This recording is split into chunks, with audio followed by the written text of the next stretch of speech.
seja convosco, amém? Amém. Glória a Deus que nos dá a oportunidade de mais uma vez estarmos na casa do Senhor para louvá-lo, adorá-lo e bendizer o teu santo nome. Porque somente Ele é digno de receber honra, glória e louvor. Amém? Não temos recados hoje, semana que vem. Semana que vem nós temos a visita à casa da irmã Ruth, culto de mulheres. Se você não sabe como ir, fale com a Rosângela no fim do culto. Nós vamos estar nos reunindo lá, não é só as mulheres, como é um lugar um pouquinho mais longe, nós vamos estar com também alguns homens, vamos poder estar confraternizando lá.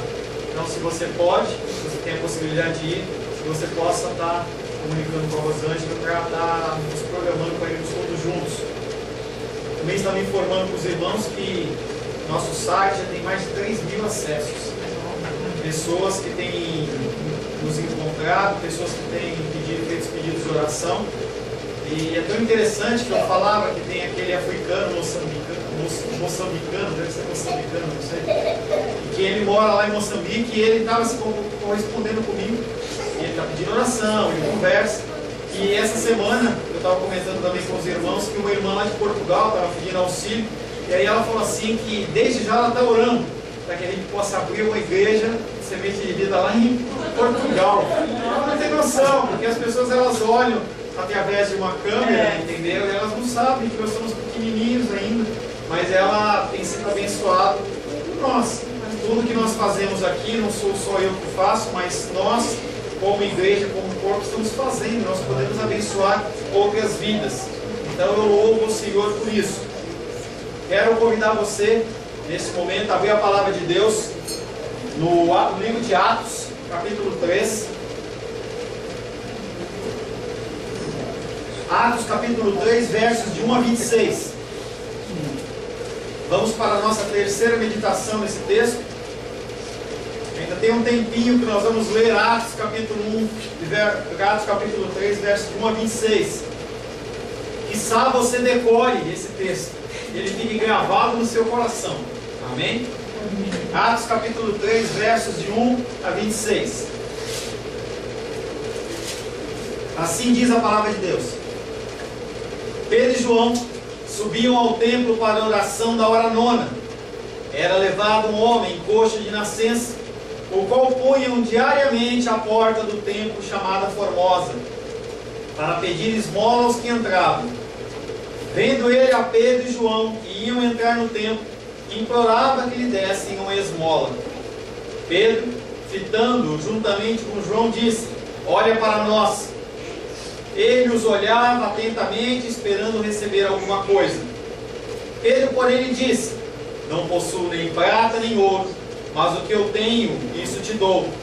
Em nome de Jesus Cristo, o Nazareno, anda. E tomando-o pela mão direita, o levantou imediatamente. Os seus pés e tornozelos se firmaram. De um salto se pôs em pé, passando a andar, e entrou com eles no templo, saltando e louvando a Deus. Viu todo o povo andar e a louvar a Deus, e reconheceram ser ele o mesmo que esmolava, assentado à porta formosa do templo, e se encheram de admiração e assombro por isso que lhe acontecera. Apegando-se ele a Pedro e a João, todo o povo correu atônito para junto deles no pórtico chamado de Salomão. À vista disto, Pedro se dirigiu ao povo, dizendo: israelitas, por que vos maravilhais disto? Ou por que fitais os olhos em nós, como se pelo nosso próprio poder ou piedade tivéssemos feito andar? O Deus de Abraão, de Isaque e de Jacó, o Deus de nossos pais, glorificou ao seu servo Jesus, a quem vós traístes e negastes perante Pilatos, quando este havia decidido soltá-lo. Vós, porém, negastes o santo e o justo, e pedistes que vos concedessem um homicida. De Sarte, matastes o autor da vida, a quem Deus ressuscitou dentre os mortos, do que nós somos testemunhas. Pela fé em o nome de Jesus, é que esse mesmo nome fortaleceu este homem que agora vedes e reconheceis. Sim, a fé que vem por meio de Jesus deu a este saúde perfeita na presença de todos vós. E agora, irmãos, eu sei que o fizestes por ignorância, como também as vossas autoridades. Mas Deus, assim, cumpriu o que dantes anunciara por boca de todos os profetas, que o seu Cristo havia de padecer. Arrependei-vos, pois, e reconvertei-vos, para serem cancelados os vossos pecados, a fim de que, da presença do Senhor, venham tempos de refrigério, e que envie Ele o Cristo, que já vos foi designado, Jesus, ao qual é necessário que o céu receba, até os tempos da restauração de todas as coisas, de que Deus falou por boca dos seus santos profetas desde a antiguidade. Disse, na verdade, Moisés: o Senhor Deus vos suscitará dentre vossos irmãos um profeta semelhante a mim. A ele ouvireis em tudo quanto vos disser. Acontecerá que toda alma que não ouvir a esse profeta será exterminada do meio do povo. E todos os profetas, a começar com Samuel, assim como todos quantos depois falaram, também anunciaram esses dias. Vós sois os filhos dos profetas e da aliança que Deus estabeleceu com vossos pais, dizendo a Abraão: na sua descendência serão abençoadas todas as nações da terra. Tendo Deus ressuscitado a seu povo, enviou-o primeiramente a vós outros, para vos abençoar, no sentido de que cada um se aparte das suas perversidades. Palavra do Senhor, amém? Amém. Senhor, em nome de Jesus, nós lemos a Tua palavra, Senhor. A Tua palavra que é viva, a Tua palavra que é eficaz, a Tua palavra, Pai querido, que nos conforma, que nos transforma, que nos traz a vida. Poderíamos, Pai querido, nos dirigirmos às nossas casas, porque a Tua palavra ela é suficiente. O Senhor não precisa do homem, Pai querido, para nada. A Tua palavra, Pai querido, ela se basta e ela se explica por ela mesma. Me coloco na Tua presença, Pai querido, Pai querido, clamando ao Teu Espírito que me capacite. Que o Senhor possa falar através da minha vida, Pai, porque em mim não há capacitação, em mim não há entendimento, não há nada, Pai querido, que eu possa falar aos meus irmãos e às minhas irmãs que seja digno do Senhor. Por isso eu clamo ao Teu Espírito Santo pela Tua graça, pela Tua misericórdia, e que também o Senhor venha, Pai querido, com espírito de entendimento, para que os Teus filhos possam receber a mensagem devidamente do Teu trono, em nome de Jesus. Amém. Amém.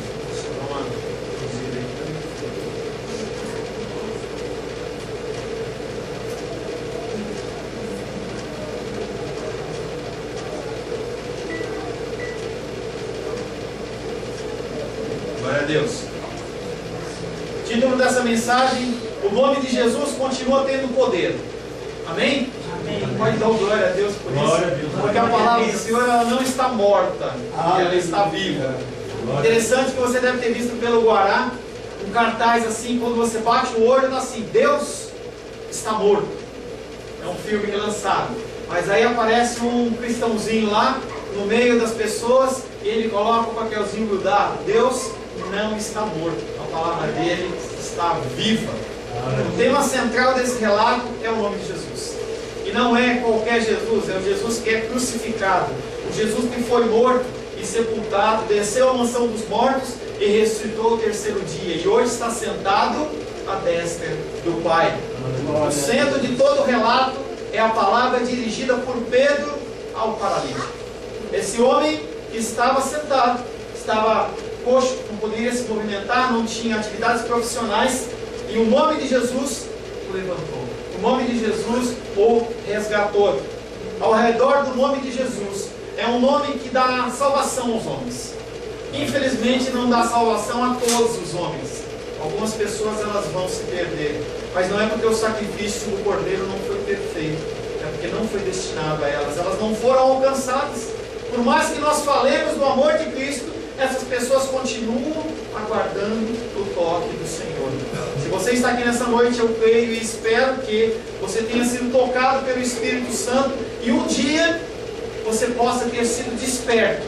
Você não esteja de uma maneira religiosa na presença do Senhor. Talvez as pessoas que estejam assistindo também possam, em algum momento, ser alcançados por esse toque, como eu e você, creio que aqui assim fomos tocados. Esse relato que está em volta do nome de Jesus, ele tem um início, ele dá início a um confronto. Porque os judeus, eles acreditavam que tudo tinha terminado, que tinha aparecido no final do filme aquele fim, ou the end, mas não era o the end, era apenas o início.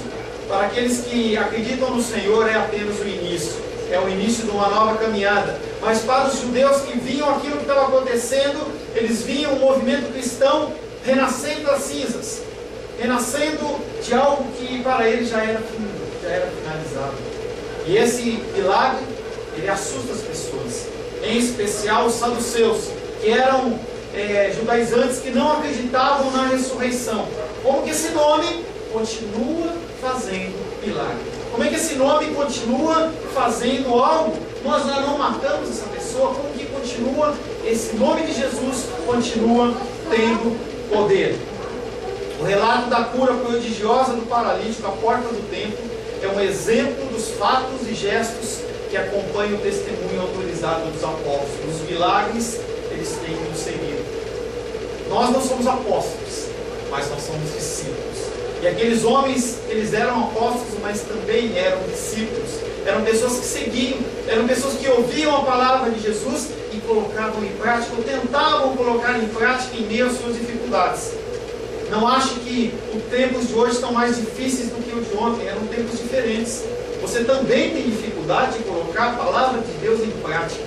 Deus sabe disso. É difícil quando você está num ambiente de trabalho em que todos não são cristãos e que você tem que se posicionar de uma maneira diferente. Não, eu não falo palavrão. Não, eu não quero ver Zorra Total. Eu não quero ver programas que escarneçam de outras pessoas. Eu quero falar do amor de Cristo. Mas por que você está querendo fazer isso? Você é diferente? Você que está achando que você é melhor? Que nós somos confrontados todos os dias nessa situação. O Senhor sabe disso. Mas o Senhor, Ele aguarda que nós possamos testemunhar do seu amor e também façamos milagres e maravilhas. Quer dizer, pastor, que eu posso orar por alguém e ele ser curado? Sim. Mas eu digo para você que ele não vai ser curado através da sua vida se você não orar. Não estou dizendo para você que todas as vezes que você orar, alguém vai ser curado. Todos os olhos vão se abrir através das suas orações. Todas as pessoas que você pregar vão ser salvas. Isso cabe ao Senhor. Nós somos apenas instrumentos, apenas vasos nas mãos do Senhor. E nós temos que agir dessa maneira. O primeiro milagre, ele não acontece por acaso. Nada na palavra do Senhor, nada na sua vida acontece por acaso. Tudo acontece para a honra e para a glória do Senhor. Pastor, eu estou passando uma luta enorme. Me roubaram, me traíram. Como é que isso vai glorificar Deus? Continua vivendo, continua seguindo o teu caminho. Você vai glorificar o nome do Senhor. Talvez você glorifique ao Senhor com o teu sofrimento. Talvez o testemunho que você dá no seu sofrimento seja um motivo de glorificação do nome do Senhor. Mas eu não entendo. Você não tem que entender. Viva.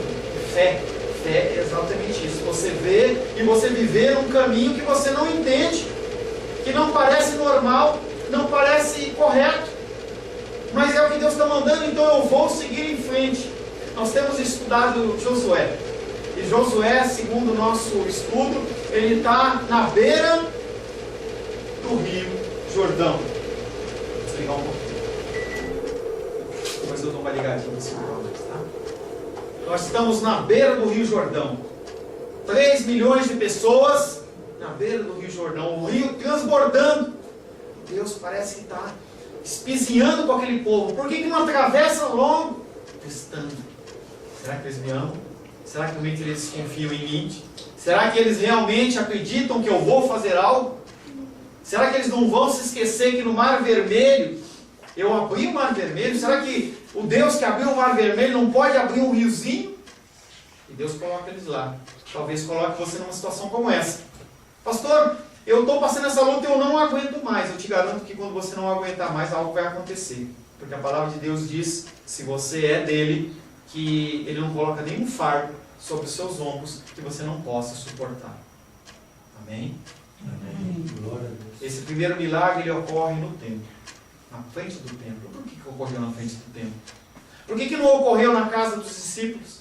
Por que não aconteceu lá num lugarzinho onde eles oravam, como por exemplo quando eles receberam o batismo com o Espírito Santo? E o Senhor coloca no templo. Por que o Senhor coloca no templo? Nada acontece por acaso. Engraçado que aqueles homens, Pedro e João, eles vão adorar ao Senhor no templo em oração, exatamente no horário em que Jesus Cristo é entregue na cruz. Porque conforme a gente já tem falado, são 3 momentos de oração. É o primeiro horário, tem um horário mais ou menos na hora do almoço, e tem um horário no fim do dia em que eles vão à casa do Senhor em oração buscar ao Senhor. E aquele milagre acontece naquela hora. Naquela hora que o Senhor morreu, em paralelo, o coxo ele é resgatado. O coxo que talvez vivesse uma vida, vou deixando, vou levando, ele passa a ter vida. Pedro e João dirigem-se ao templo para essa oração vespertina. O nome dessa oração chamava-se Tamid. Quando se faz o sacrifício do cordeiro, queima-se o incenso e se dá a bênção para o povo. E o mendigo está lá naquela expectativa, vou receber dinheiro. As pessoas passam, quantas pessoas já tinham passado? Ele olha para Pedro, olha para João, esperando receber alguma coisa. Pedro não está preocupado se ele é coxo ou se ele não é coxo. Ele já tinha visto o mestre fazer coisas infinitamente maiores do que aquilo. E o Espírito Santo estava sobre a vida deles. Havia o poder, havia a autoridade. E ele para na frente daquele homem fica aguardando, fica aquela expectativa, fica aquele suspense, e o Senhor dá um sinal para ele. Olha para mim. Olha para mim. Aleluia. Olha para mim. Quando você está na luta, olha para o Senhor. Está com a dificuldade? Olha para o Senhor. Não olha para o seu pastor. Não olha para o seu marido, não olha para a sua esposa, não olha para o seu amigo, não olha para o seu salário, não olha para a sua conta bancária. Olha para o Senhor. E Ele é infinitamente mais, Ele é capaz de fazer infinitamente mais do que você pode pedir. É difícil, hein? Imagina? Ele é maior do que você pode pedir, a gente só pede. Pede. Me dá. Eu quero, eu mereço. Estamos chegando no Natal. Muita gente vai começar com aquele must. Eu mereço. E Jesus Cristo olha lá dos céus e fala assim: eu mereço. Em vez deles me buscarem, em vez deles olharem para mim, eles acham que eles merecem. Nós não merecemos nada. E o apóstolo Pedro, quando ele é confrontado ali, eu não tenho ouro, eu não tenho prata. Coisas que poderiam ser suficientes para satisfazer a necessidade daquele homem naquele momento. Talvez você queira a satisfação do teu milagre imediato. Não, pastor, apenas 1000zinho para mim já resolve o meu problema desse mês. Eu não contato com uma situação, ou essa enfermidade. Se você me der, Deus, só isso, para mim basta. Mas Deus vê além. Deus, Ele olha presente, passado e futuro. Eu vou nem saber isso, né? Presente, passado e futuro. É de uma maneira atemporal. Ele olha a gente como se a gente fosse uma pequena formiguinha lá de cima. E Ele olha para a gente, Ele vê o nosso presente, Ele vê o nosso passado, o futuro, cada caminho para a gente, onde a gente vai trilhar, Ele já tem preparado. Você pode até achar que você decide as coisas, mas você não decide nada. Tudo está nas mãos dEle. Não tem um fio de cabelo que cai da sua cabeça. E para nós que perdemos, né? Perdemos um pouco mais de cabelo, e isso é símbolo de masculinidade, pelo que eu vi, né? O cabelo, cada cabelinho que cai nosso, o Senhor fala assim: não, cabelinho, você pode cair. E o Senhor, Ele se preocupa com coisas mínimas. Ele entregou o seu Filho amado para morrer por você. Será que Ele não vai dar graciosamente todas as coisas? Todas não são todas. São as coisas que vêm de acordo com a vontade dEle. A cura no nome de Jesus Cristo de Nazaré requer um sinal por parte do inválido. Você pode perceber que as curas no Antigo Testamento, elas demandam fé. Jesus Cristo, quando estava curando, Ele fala assim que Ele não fez tantos milagres em certa região, porque não havia fé naquele lugar. E Ele fala assim: olha, se tivesse tido fé nos outros lugares, se as pessoas tivessem visto os milagres, maravilhas, muita gente tinha sido salvo. Quando você pega Nínive, que o profeta Jonas, ele começa a falar uma terra pagã, em que as pessoas tinham conceitos de vida deturpados, pervertidos, matavam pessoas sem nenhuma preocupação. Quando o profeta Jonas traz a palavra e eles são tocados pelo Espírito Santo, aqueles homens se convertem. 3 dias de jejum. Nem os bichinhos comiam. E eu todo dia coloco comidinha pro meu peixinho lá, coloco 4 bolinhas, o peixinho os peixinhos deles ficaram 4 dias sem comer. As vaquinhas não comiam, os cavalinhos não comiam, os passarinhos vinham para buscar aquela aguinha com açúcar nas casas e não tinha. Todo mundo em consagração. Vamos nos arrepender, vamos mudar o nosso comportamento, porque esse Deus, ele muda. Ele vai mudar o nosso jeito de ser. Se a gente se arrepender... E eu aprendi um conceito interessante essa semana, sobre arrependimento. Arrependimento parece que a gente tem esse conceito, que arrependimento é você vai andando por uma direção e você muda de direção. E aí você encontra textos na palavra de Deus que diz assim, que Deus se arrependeu, fez uma coisa, se arrependeu. Como é isso? Deus não é homem que se arrependa, e o arrependimento quer dizer cessar o conflito. Então, quando Deus ele entra em conflito comigo e com você, Ele fala, e aí, meu irmão? E aí, minha irmã? Você vai se corrigir ou eu preciso resolver esse assunto?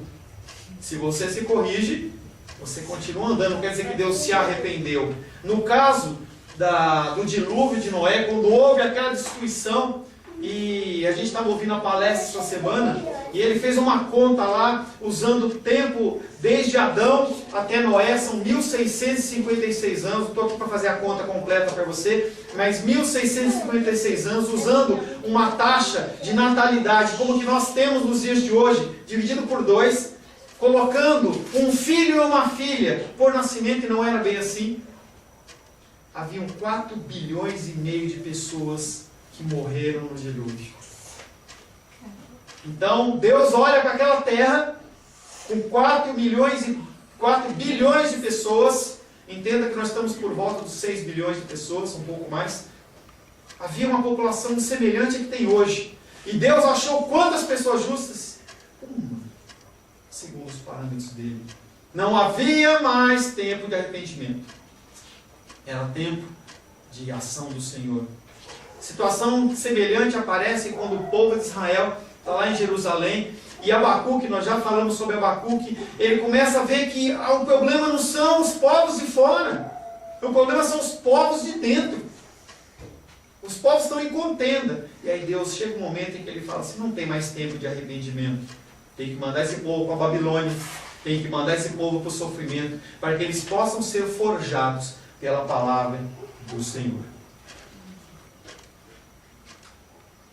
Atos 3,7. E tomando pela mão direita, o levantou. No mesmo instante, seus pés e tornozelos se firmaram. Você não tem noção do que aconteceu aqui. Eu tenho, talvez, um pouquinho mais de noção do que aconteceu aqui. Porque quando eu me acidentei, aqui em Brasília, há 37 anos atrás, eu passei 3 meses no hospital de base de Brasília, deitado. Mas basicamente deitado. E quando eu tinha que levantar para fazer qualquer coisa, as pernas fraquejavam. A circulação já não era a mesma. Ficava coçando a perna, aquela coisa ruim. É difícil. Esse homem, a palavra de Deus diz, conforme Atos 4:22, que nós já lemos em outros tempos, que aquele homem, desde nascença, ele tinha 40 anos sem se movimentar as perninhas dele. 40 anos numa cama, inicialmente. Talvez no primeiro tempo, nos primeiros tempos, ele carregado pela mamãe dele, pelo papai dele, carregado de um lado para o outro, mas no momento ele começa a ficar crescer e não dá mais para carregar no colo, e aquele homem começa a ficar largado. As pessoas não tinham uma atividade profissional. Não é como hoje. Vai fazer um concurso e você entra na vaga dos deficientes, e aí você tem a possibilidade. Não tinha isso. Então aquele homem era colocado todos os dias na Porta Formosa para levantar dinheiro, para ele comprar a comidinha dele. Não sei qual era a comida lá de Israel, mas com certeza não era um miojo, mas era uma coisa que ele tinha que demandar algum dinheiro, ele precisava daquela oferta, daquela esmola, daquelas pessoas. Quando a gente olha o procedimento de Pedro, porque foi Pedro que deu a mão, ele dá o comando, em nome de Jesus Cristo Nazareno, anda, e ele não vai para trás, ele vai para frente e dá uma mão para ele. Parece que, será que Deus está precisando de uma ajudinha? Será que Jesus Cristo está precisando de ajudinha? Será que é descrença de Pedro? Será que Pedro veio naquela hora, no coração dele, naquela passagem, ele andando sobre as águas, e ele perde a fé, e ele, opa, eu vou afundar? ao ato de amor. Da mesma maneira que ele olha para aquele homem, pede para que ele olhe para ele, ele também dá a mão para ele. Fala assim: eu estou junto com você. Amar ao próximo como a ti mesmo. Pedro gostaria que ele fosse ajudado. Você tem a oportunidade de ajudar as pessoas e de estender as suas mãos para ele. Engraçado que o apóstolo Pedro, ele não age da vontade dele. As pessoas, quando leem a Bíblia, elas pensam que os profetas e homens de Deus, eles agem segundo a vontade deles. A gente tem visto em Josué que não é assim que funciona. É tudo mandado, comandado, e tem que ser feito de uma maneira correta. E Jesus Cristo, ele fazia tudo o que viu o Pai fazer. E o apóstolo Pedro também tinha que fazer exatamente como Jesus assim fazia. Em Marcos 1,31, há o relato que diz: então, aproximando-se, tomou-a pela mão e a febre a deixou, passando ela a servi-los. Quando Pedro vai com Jesus visitar a sua sogra, ela estava com febre, ela estava enferma. Jesus Cristo vai lá e estende a mão para aquela mulher. E ela é curada. Jesus Cristo tinha visto, tinha demonstrado para os apóstolos. E o apóstolo, quando ele vai fazer aquele momento de fé, ele utiliza aquilo que ele viu fazer. Aleluia. Em ambos os casos, o milagre acontece apenas após a manifestação da fé da pessoa. Porque se ele estendeu a mão para aquele homem, você pode ter certeza que o homem estendeu as mãos para ele. Ele não foi lá pegar a mão dele. Foi um ato de ida e encontrou-se no caminho. O poder era de Cristo, mas a mão era de Pedro. Nós somos as mãos de Cristo aqui na terra. Nós somos as bocas de Cristo aqui na terra. O Senhor, ele poderia enviar anjos e o trabalho seria muito mais fácil, seria muito mais instantâneo, mas a ele decidiu, a soberania dele decidiu usar pessoas como eu e como você, mas eu não sei como fazer. Abre a sua boca e o Espírito Santo coloca a palavra na sua boca. E eu falava ontem para os alunos, meus alunos, ele só vai falar o que estiver na palavra dele. E se você não ler, você não tem nada para ser colocado na boca. Como que você pode ter discernimento de algo se você não lê a Bíblia? Como é que você pode falar algo de Cristo se você não lê a palavra dele? Não, pastor, eu já li Salmos. Bom para você, continue lendo. Não pare em Salmos. Começa em Gênesis capítulo 1 e vai andando. Acabou em Apocalipse, volta de novo. Tenha tempos de meditação. Não fica preocupado, eu tenho que ler uma vez por ano a Bíblia. Não se preocupa com isso. Não se preocupa com isso. Pega um texto, aprenda, entenda, busque o entendimento, viva aquele versículo, passa para o próximo. E aí a minha mamãe hoje no almoço falava assim: que pena que a gente não pode ter culto todos os dias. Gente, a gente recebe uma porção do Senhor, o maná dele no domingo. Se a gente conseguisse colocar em prática tudo que a gente ouve, todos os ensinamentos do Senhor do domingo, você seria o melhor dos cristãos. Você teria convertido, através da sua vida, as pessoas da sua volta, todos teriam se convertido. Talvez a sua cidade, ela fosse toda convertida. Mas nós não fazemos isso. Nós não precisamos de mais alimentação. Nós temos que fazer que nem os ruminantes, que nem as vacas, que nem os animais. Eles mastigam, mastigam, mastigam e engolem. Depois, mastiga, mastiga, mastiga e engole. Até que esteja totalmente moído, não tenha mais nada a se fazer. Aí ele vai dar uma próxima mordida. Nós temos que parar de nos engordar espiritualmente e começar a colocar a porção que nos é colocada nas nossas mãos. Apóstolo Paulo, ele era o cara. Ele sabia grego, hebraico, ele sabia falar vários idiomas, ele se relacionava com as pessoas, ele sabia falar em público. A palavra diz que ele não era muito bonito, não, mas o que ele falava, as pessoas eram impactadas. Pedro não era. Pedro era pescador. Depois que Jesus Cristo morre, ele vai para a praia pescar. Ele não dá continuidade, porque a única coisa que ele sabia fazer era pescar.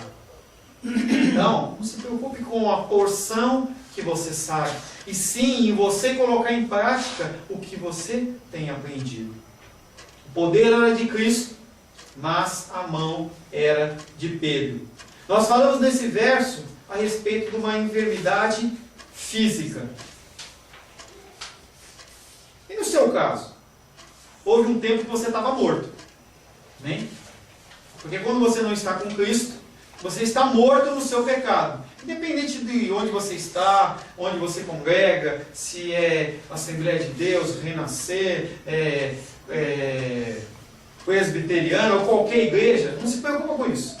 Se preocupa em viver, em ser tocado pelo Senhor, se preocupa em dar sinais e frutos de arrependimento. Isso tem que se preocupar. Não se preocupa com placa de igreja. Lá nos céus não vai ter um setor para os batistas, um setor para os presbiterianos, um setor para os quadrangulares. Não vai ter. Ele vai pinçar as pessoas que são dele e vamos todos como um corpo só adorar ao Senhor. Mas houve um tempo em que você não tinha vida. Você andava que nem um zumbi espiritual. Sebastião falava que antes que ele era um zumbi. Por um tempo ele ficou buscando o espírito de luz e tombava, e aí chutava o dedinho, batia na cômoda, entendeu? Procurando o espírito de luz, mas ele não encontrava. E por 8 anos ele procurou esse espírito de luz, até que o Senhor se revela a ele, como se revelou a mim, e creio tenha se revelado a você. Como foi esse toque que trouxe vida para você? Em Lucas 15, 24, na parábola do filho pródigo, diz: porque esse meu filho estava morto e reviveu, estava perdido e foi achado, e começaram a regozijar-se. Será que isso é uma história do passado para você? O toque de Jesus na sua vida? Será que você não se lembra mais daquele momento em que, quando você entrava na igreja, você se emocionava e você queria estar sempre na presença dele? Como que foi esse tempo? Como foi esse motivo? Como foi esse momento? Como você tem vivido desde que Cristo veio morar no seu coração? A palavra diz em Apocalipse que alguns têm que buscar o primeiro amor. Alguns têm que buscar o renovo. Talvez você seja como uma plantinha seca, como uma plantinha que não tem mais a água da vida. Busque o Senhor. Você tem sido um vaso de honra na casa do Senhor? Ou será que as lutas e dificuldades, elas têm te afastado do Senhor? Pastor, eu estou passando lutas e dificuldades, e eu tenho ministrado muitas pessoas que elas falam: não tenho forças, eu não consigo mais, eu estou afastado dos caminhos do Senhor. O que impede você de ir à casa do Senhor? O Senhor, ele continua, como no caso do filho pródigo, com os braços estendidos, esperando o teu retorno. Mas pastor, eu vou na igreja todo domingo. Mas você tem vida? Ou você está morto? Ou você é um religioso? Será que você tem sido um vaso de honra na casa do Senhor? Atos 3,8 diz: de um salto se pôs em pé e começou a andar. Você acha que ele foi devagarzinho? Você acha que ele foi? Será que não? A palavra de Deus diz que não. De um salto. A hora que ele recebeu a palavra, Jesus Cristo Nazareno anda. Quando ele pegou na mão do discípulo, do apóstolo Pedro, ele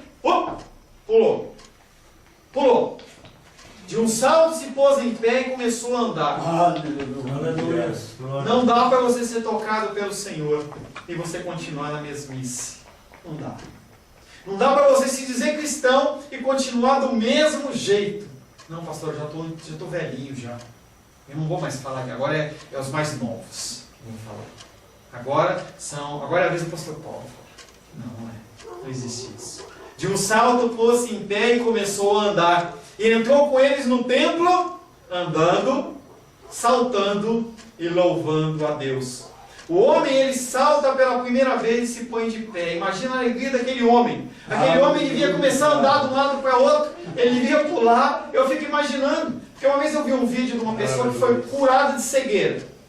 E aí o vídeo mostra a pessoa sentada em frente à câmera, aquele olho meio esbranquiçado, de cego, parece aqueles peixes quando está morto, branquinho, não enxergava nada. E a pessoa, ela mexia na câmera e a pessoa não sabia, ela não tinha noção do que estava acontecendo. E ela fala assim: você é cego, eu sou cego. E aquela pessoa começa a receber aquela palavra, e ela fala assim: bom, agora que você foi filmado, entendeu? Nós constatamos que você é cego, vai para o culto.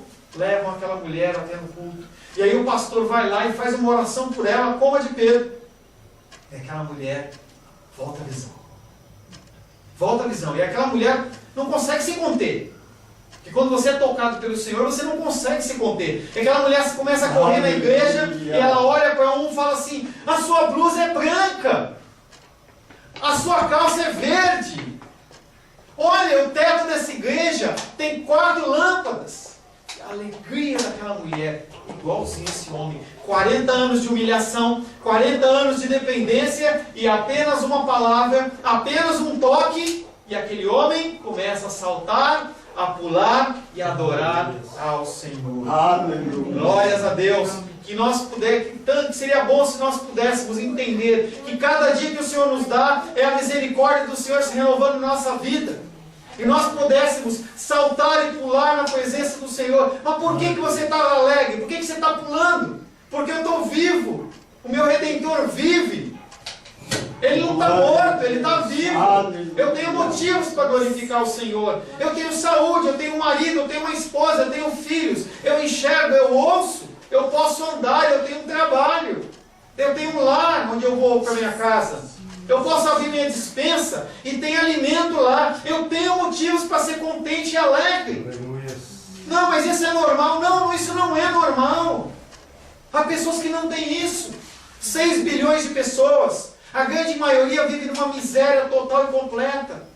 Pessoas na África, elas comem bolo de barro. É o que eles têm para comer.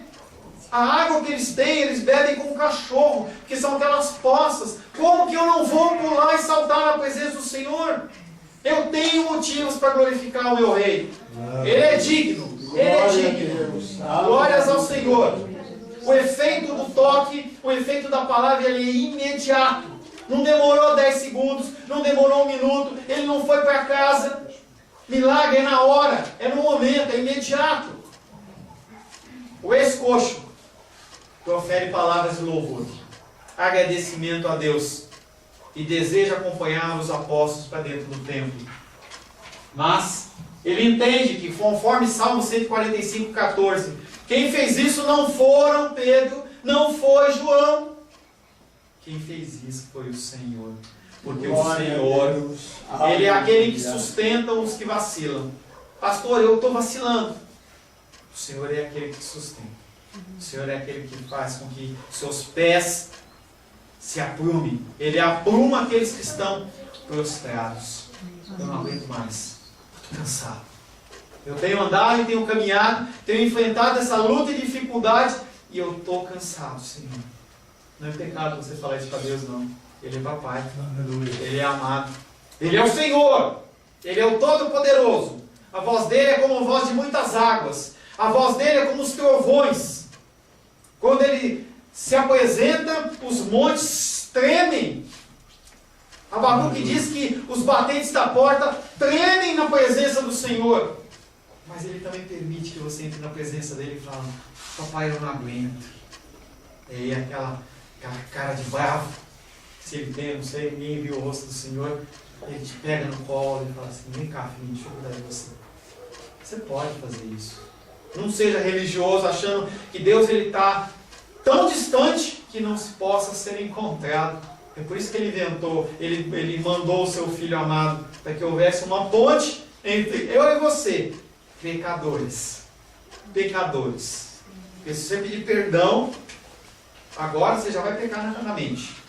E aí a gente, quando vê assim, 70 vezes 7, parece que é uma quantidade grande. Fala assim: eu vou perdoar o meu irmão, a minha irmã. Não, Deus está falando, está dando um exemplo que Ele vai perdoando você. Vai perdoando você. Você não tem que ser hipócrita. Você tem que ir na presença do Senhor. Vai na presença do Senhor. Mas eu acabei de pecar, eu tenho que ficar um momento aqui em meditação. Não tem, você é pecador. Isso é graça, isso é misericórdia. Quer dizer que Deus, eu vi um vídeo que fala assim, quer dizer que Deus parece que Ele é um doador de perdão. Eu estou sendo hipócrita, porque eu peco, peço perdão. Peco, peço perdão. E eu espero, como o Paul Washer disse no vídeo, que eu esteja falando com pessoas maduras. Não é que é uma liberalidade para você pecar, mas que se você pecou, há um advogado fiel e justo para te representar perante o Pai. E você peca, vai lá. E, pô, Deus, eu estou tentando, eu não consigo. Você peca. E você vai continuar pecando, meu irmão. E quando você achar que você não peca mais, o Senhor ele fala assim: você está achando que você é suficiente? Vamos ver se você é suficiente. Aí acontece com o Jó. Aí você vai ter que um momento abaixar sua cabecinha e falar assim: Deus, Eu conheci o Senhor, te ouvi falar, agora eu te conheço de contigo andar. O milagre, ele tem sido patente e visível na minha vida e na vida de vocês. Nós não temos motivos para reclamar, para murmurar. Uns passam mais dificuldades e outros passam menos dificuldades. Esse coxo, ele profere palavras de louvor e adoração ao Senhor. Ele não consegue se conter. Não consegue se conter. E aí nós temos uma passagem em que acontece uma coisa um pouquinho diferente.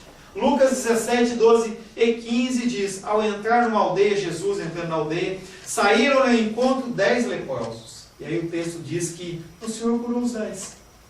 10 pessoas curadas. Pessoas que eram à margem da sociedade, pessoas que não eram consideradas, eram abandonadas, eram pessoas que, para entrar no lugar, eles tinham que entrar gritando, havia um sino no pescoço deles, e eles tinham que gritar: imundo! Imundo! Não era outro imundo, era ele.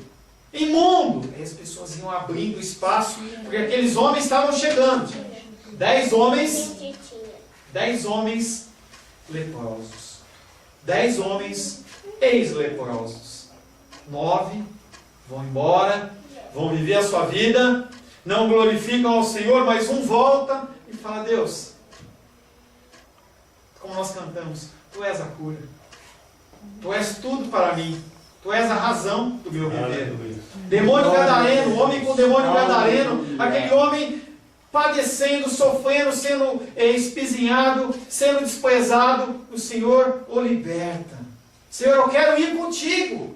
O Senhor é tudo para mim. Não fica aqui, prega. Um dos primeiros evangelistas. Fica aqui, prega. Dá o testemunho. Porque as pessoas te conhecem. Dá o testemunho. Você é como aquele que voltou? Ou você é aquele que recebeu a bênção, recebe o milagre e... Senhor, eu quero mais. Eu mereço, eu preciso. Essa cura ela é semelhante com uma cura efetuada pelo apóstolo Paulo, lá em Listra. Atos 14, versos de 8 a 10. Em Listra costumava estar assentado certo homem aleijado paralítico desde o seu nascimento, semelhante àquele, o qual jamais pudera andar. Este homem ouviu falar Paulo, que fixando nele os olhos e vendo que possuía a fé para ser curado, olha a fé aí, novamente como um princípio, disse em alta voz: apruma-te direito sobre os pés. E ele saltou. Por que ele salta? Opa! Aleluia. Aí eu lembro do R.R. Soares, fala assim: faz alguma coisa que você não conseguia fazer. Uma coisa que ele não conseguia fazer era, pular. Ele não conseguia pular. Essa referência, ela é a chegada da era messiânica, profetizando o tempo da vinda de Jesus. O texto em Isaías 35, 5, 6a diz: então,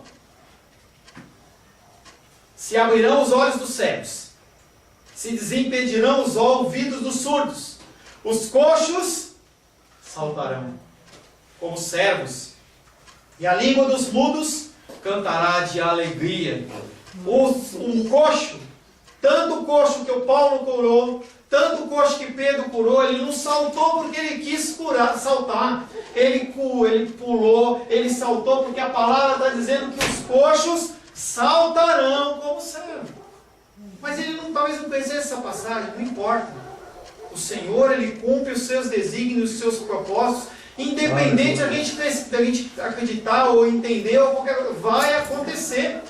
O que Deus comanda, acontece. Ele falou, quando o Messias inaugurar a era messiânica, os coxos saltarão.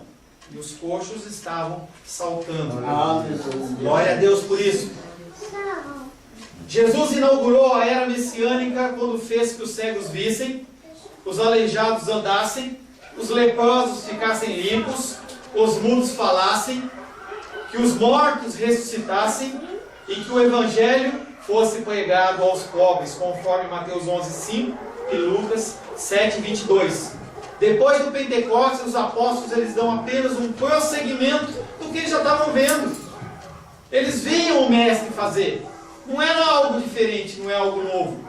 Eles estavam vendo o Mestre fazer. Por isso que semana passada a gente falou, honrar pai e mãe. É o primeiro mandamento com promessa. Se nós ensinamos nossos filhos o caminho que eles devem andar, mesmo que eles cresçam, eles vão lembrar, eles vão fazer. Eles não têm como repetir algo que eles não viram. Não tem como eles fazerem algo que eles nunca aprenderam. Por isso que a gente começou a segurar as crianças aqui dentro da igreja. As crianças têm que aprender, têm que entender, e nós temos que ser pacientes. Não adianta querer se brigar com seu filho. Ele tem saúde, ele é que nem o coxa, ele quer pular, ele quer saltar, normal é saúde. Ou ele está com sono e dorme, ou então ele está doente. Porque senão ele tem que pular, ele tem que querer se movimentar. E nossa função é corrigir. Corrige uma vez. Não adianta brigar, tem que ensinar. Uma vez, duas. Vai haver o tempo em que essas crianças elas estarão louvando e adorando ao Senhor. Mas a gente tem que investir tempo nelas. Como os milagres praticados por Jesus ainda em carne, os apóstolos confundem e deixam perplexos os que os testemunham. Milagre não é para crente, milagre é para incrédulo. Milagre é para aquele que não acredita. Talvez você não viva um milagre porque Deus olha para você e fala assim, não, esse não precisa de um milagre. Ele consegue passar isso, ele vai glorificar o meu nome com essa dificuldade. Não precisa de um milagre. Alguns precisam ver anjos. Alguns precisam de milagres como esse, outros não precisam. Estava lendo um livro uma vez do John Piper em que ele fala sobre o tempo que ele teve câncer. E ele fala, acho que o título do livro é assim: Senhor, obrigado pelo meu câncer. Olha, quem já teve essa dificuldade sabe. Eu nunca passei por isso. Talvez você tenha passado, ou conheça alguém que passou. E ele usou aquele tempo para glorificar o nome do Senhor. E o Senhor o curou, mas e se não tivesse curado? Continuava sendo o cumprimento da vontade do Senhor. Atos 3:9. Todo o povo viu caminhar e louvar a Deus. Quando você glorifica o Senhor, não é uma coisa que fica só com você. As pessoas, elas veem que tem algo diferente. Elas querem saber, elas ficam curiosas. Elas ficam incomodadas. E aqueles homens entraram no templo. E aí a palavra de Deus em Atos 3:10 diz: e ao reconhecer que era aquele que pedia esmola, sentado à porta do templo, Formosa, encheram-se de assombro e de espanto diante do acontecido. Você acha que aquele homem que estava há 40 anos coxo, você acha que aquele homem que foi tocado pelo Senhor, ele pulou, saltou de alegria, glorificou o nome do Senhor, as pessoas não fizeram nada? Quando eles entraram no templo, eu fico imaginando aqueles homens sentados, alguns religiosos, outros realmente adoradores do Senhor, e entra aquele homem e senta. Imagina uma pessoa que tem alguma dificuldade física que você conhece e ela entra neste momento. Será que vai se continuar aquela tranquilidade? Eu acredito que naquele momento a palavra de Deus não diz, ela economiza um pouco, mas eu acredito que naquele momento em que aquele homem sentou no banco, se ele sentou, ele ficou pulando, porque as pessoas estavam lá religiosas. E aqui ele começa, glória a Deus, aleluia, e ele pula daqui, e pula de lá. Você acha que ele ficou parado? Ele não estava nem aí com os religiosos. E ele pulava, glória a Deus, Deus me salvou, Deus me curou, não consegue conter. E aquele homem fala assim, estou adorando o Senhor. E ele, glória a Deus, aleluia, olá, alô, aleluia. Você não é o coxo? Eu dei um dinheiro para você agora. Você estava me enganando? Não, ele estava mesmo. 40 anos, é aquele mesmo. Lembra a roupa dele? Ele continuava com aquela roupa listradinha lá, aquele pano de saco, sei lá que roupa que ele estava. É ele mesmo. Como é que ele estava lá com as pernas tudo tortas? E agora ele está pulando. E lá na frente o culto acontecendo. O sacerdote começa a ficar incomodado. As pessoas começam a olhar. Começa a acontecer alguma coisa. Aquele homem começa a saltar, começa a pular. E as pessoas começam a ficar incomodadas. E a palavra de Deus não diz quanto tempo eles ficaram ali no templo. Mas aí ele sai. Quando ele sai, as pessoas vão atrás dele. Porque querem entender o que aconteceu com aquele homem. Atos 3:10. E ao reconhecer que era aquele homem que pedia esmola, sentado à porta do templo Formosa, se encheram de assombro e espanto. diante do acontecido. Eles queriam entender o que estava acontecendo, mas não tem explicação. É milagre. O milagre, ele só tem resposta e só tem visão através da fé. O milagre que aconteceu na minha vida e na sua vida é só através da fé. Restauração da minha vida é milagre de Deus. Restauração da sua vida, milagre de Deus. Se você for olhar a sua vida, o que Deus tem feito? Milagres em cima de milagres. Como é que você vai explicar isso? Não tem explicação, as pessoas não entendem. Não é racional. Como é que Deus escolhe uma pessoa como você? Porque Ele quer. Porque Ele é Deus.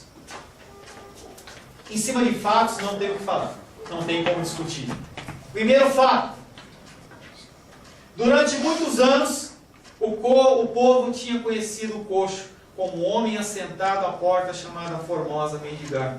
Sabiam que o seu mal provinha de um defeito de nascença e que o impossibilitava de andar.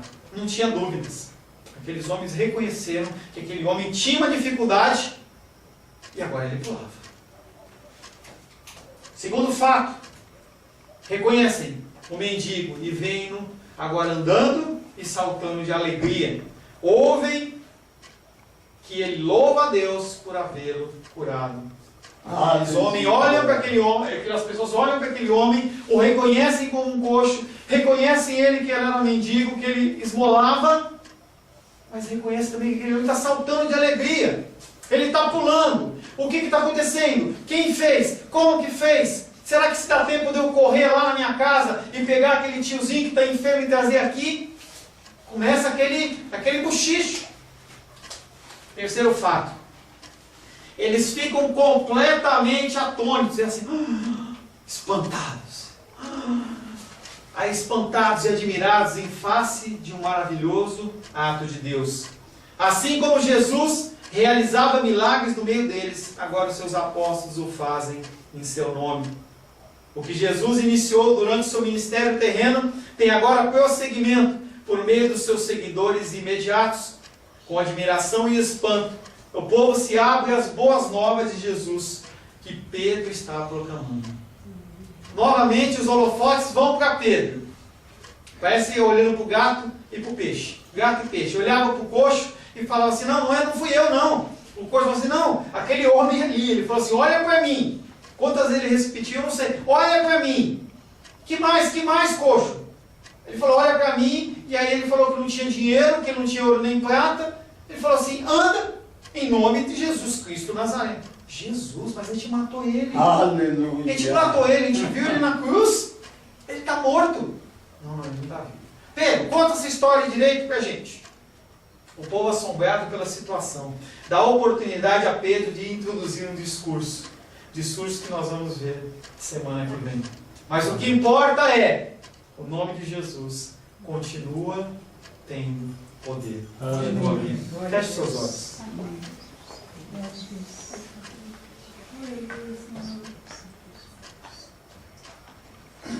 Senhor, Tu és maravilhoso, Tu és bendito, Tu és aquele que reina, Tu és aquele que é para sempre. Nós dependemos do Senhor, Pai querido. Nós não temos na nossa capacidade humana capacitação de alcançar o Senhor. O Senhor é lindo e maravilhoso. Tu és a cura. Tu és tudo para nós, Pai. Pedimos perdão pelos nossos pecados, Pai. Pedimos que o Teu Espírito nos ajude. Que nós possamos entender que nós vivemos, Pai, um milagre dia após dia após dia. Milagre da vida, milagre da saúde, milagre do amor, Pai. Nós vivemos dia após dia, Pai querido, apoiados no Seu amor e na Tua graça. Queremos, Pai querido, como esse coxo, entender que as coisas elas não são normais, elas não são naturais. Nós vivemos o sobrenatural do Senhor a cada dia. Queremos saltar, pular na Tua presença. Nós queremos, Pai querido, testemunhar para as pessoas que Tu és digno de louvor, que Tu és digno de adoração, que Tu és o único Deus vivo. Que o Senhor resgata ainda hoje homens e mulheres que se quebrantam, que se arrependem, que aceitam o Teu toque. Pai querido, nos faz multiplicadores da Tua palavra. Nós estamos gordos espiritualmente, Pai. Nós não precisamos de mais seminários, não precisamos de mais cursos, não precisamos de faculdades teológicas, não precisamos de nada disso, Senhor. Nós precisamos apenas falar do Teu amor. Falar também que Tu és justo juiz, Pai. Que a Tua ira faz parte também do Seu caráter.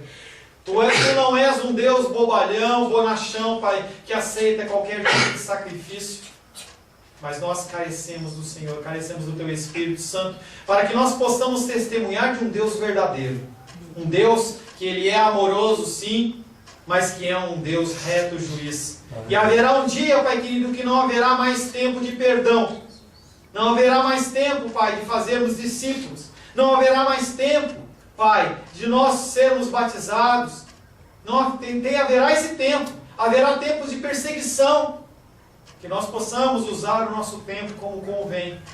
Nós possamos dividir o nosso tempo entre os nossos familiares, entre o nosso trabalho, entre o nosso lazer, mas que também nós separemos, Pai querido, as primícias do nosso tempo, o melhor do nosso tempo, para louvar, adorar e bendizer o Teu santo nome. E isso não se resume, Pai querido, a viver dentro de uma igreja, e sim, de testemunharmos enquanto nós vamos caminhando pelo mundo, pelas coisas, pelas nossas atividades seculares, que nós possamos testemunhar do Teu grande amor. Mas um consolo nós temos: o nosso Redentor vive. O nosso Redentor vive e Ele está conosco todos os dias da nossa vida, e nós Te louvamos por isso, Pai. Em nome de Jesus, Te louvamos e Te adoramos. Amém. Glórias ao Senhor.